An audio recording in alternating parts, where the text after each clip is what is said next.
My husband last year took me to an isolated road and slit my throat and tried to kill me. Like, did he pay for his freedom? Is that what you think? That was Cathy Clayson in Jamaica after a jury there found her husband, Paul Martin, not guilty of slashing her throat while on holiday there in December of 2010. I'm very fortunate to be alive.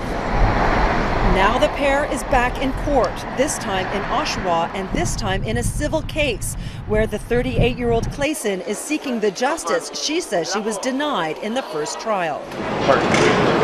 The 46-year-old Paul Martin, who is a teacher, is representing himself in this unusual and often emotional trial, which has a lower standard of proof than in a criminal case. For the last 2 days, Paul Martin has been cross-examining his former wife, who frequently breaks down in tears. Cathy Clayson says she still fears for her life and the safety of her children nearly 4 years after the incident. Her account of it is that even though the pair was on the verge of separation, they went to Jamaica anyway. They were on their way back to the airport to go home when she says Paul Martin wanted to stop and take pictures. That's when she alleges he pulled a gutting knife and slashed her throat and thumb.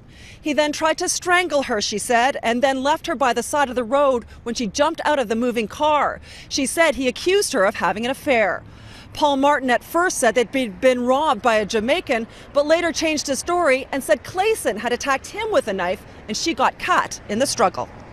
A witness in Jamaica testified today via Skype. She says she saw a car driving very fast that December day and saw the door open and a person's legs dangling down.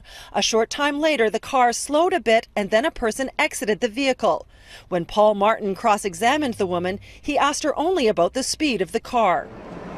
Martin has not yet addressed the throat-slashing incident, but has focused mainly on establishing himself as a good husband and loving father. Cathy Clayson's allegations have not been proven, but she is asking a judge here to find Paul Martin guilty of slashing her throat, and she's seeking damages. She also wants a divorce and an end to his access to their 2 young children.